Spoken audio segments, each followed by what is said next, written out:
Hello everyone, this is Ascendance from 4FS Gaming, and this is the first time that you have the pleasure of me talking to you about Destiny 2. But certainly it will not be the last. Today we are going to look at the weapon and armor modding system built into the game. On the surface it does seem simple, but it has a lot of hidden complexity and pitfalls that can cost you light and resources if you're not sure exactly what it is you're trying to do. We will also explain a process that allows you to quickly convert a pile of glimmer into a huge amount of legendary shards. So without further ado, let's jump in. There are two types of mods that we have encountered so far: rare mods and legendary mods. Rare mods provide a small perk or buff effect to your character when equipped to a piece of gear, and legendary mods provide similar effects but can also increase the effective power level of that gear by a value of 5. This brings me to the first powerful benefit of mods. They will increase your light, allowing you to take on more difficult activities and attain even more powerful gear. However, the infusion system that you use to level up gear in Destiny gets confusing when mods are involved. For the purposes of explaining this, we are going to say that gear with a legendary mod actually has two power values. The first is its effective power, which is the number that you will see when you hover your cursor over it. This is for all intents and purposes the gear's power, unless you want to infuse that weapon or armor. Then you will need to know its actual or true base power. This is the power level that the gear would be if you didn't have the mod equipped. With legendary mods equipped, this will always be 5 lower than its effective displayed power level. Normally, if you have a piece of gear at 280 power and another piece of gear at 286 power, you could infuse the higher piece of gear into the lower, and the resultant piece would be at 286 power. However, if that gear that you are trying to dismantle for infusion has a legendary mod equipped, and it is displayed at having 286 power, its actual true base power is 281. So when you infuse it, the resultant gear would only be 281 light, as the mod does not survive the infusion process. Of course, you can always then equip a new legendary mod to the newly infused piece of gear to bring it back up to 286 light in this scenario. Conversely, if you have a really nice helmet at 283 power and it is equipped with a legendary mod to get that power value, and then another helmet drops at 280 power, you can still infuse this new 280 power helmet into your 283 power helmet, even though it seems to have a lower power value.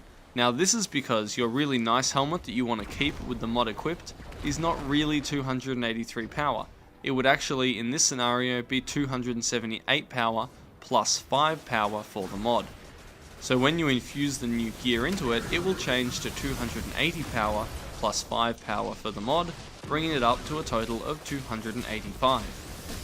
Now, if both the gear you want to dismantle for infusion and the gear you want to infuse both have legendary mods equipped, then the infusion will occur normally, as if neither piece of gear had a legendary mod. But the modding system is obviously designed for something other than just complicating infusions. So how exactly do these modded weapons and armor affect gameplay? Well, as for the weapon mods, these are simple. Their main purpose is to alter the elemental damage of the weapon, which is useful for taking on activities with different elemental modifiers, such as the Nightfalls. Now, as for the armor mods, these have a much wider variety of beneficial effects, including weapon stability and reloading enhancements, bonuses to your base stats such as mobility, recovery, or armor, and perks that reduce the cooldown of your abilities. We tested if this last category of perks stacks up, so that when you craft your ultimate armor set, you will know exactly what to put into those valuable mod slots. For instance, does a helmet that reduces arc melee cooldown stack with a chest piece that has the exact same mod? Well, the answer is yes, but you will experience diminishing returns. For instance, my helmet perk in this case might mean that I get my melee 10% faster than normal, and with the chest piece and the same mod equipped, I will reduce the cooldown by a further 6% for a total of 16% increased speed, and so on. Because of this, I would not recommend putting more than 2 of the same mod on an armor set, because at that point there is going to be more useful things that you can be placing in those mod slots. So now that we know all about what these mods can do, how do we actually go about getting legendary mods?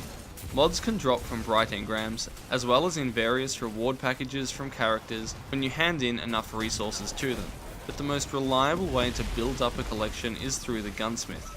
You can buy a random rare mod from Banshee44 for 2,500 glimmer. When you have 3 of the same rare mod, you can trade them in for an equivalent legendary mod for free. If you don't like a legendary mod, you can scrap it from your inventory. This will give you a mod component material and some legendary shards. You can then take 2 mod components back to the gunsmith, and he will give you a random armor or weapon mod, but at least you can choose which of these categories you would prefer. The process of finding the exact mod you need can be very glimmer intensive, but it is also the most efficient way of converting glimmer directly into legendary shards with no other resources required. One rare mod is 2,500 glimmer.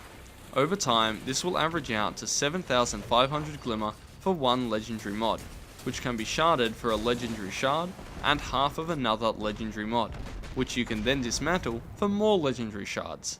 Seeing as though there is not much else to sink your glimmer into at this point, I'm sure that this will come in useful when we find out exactly what stuff, other than paying for infusion, we can use legendary shards on. Now if you have any other questions about the modding system, please ask us in the comments below. And if you want to see more from us here at 4FS Gaming, please give this video a thumbs up and sub to our channel to stay up to date. Thank you so much for watching. This is Ascendance from 4FS Gaming.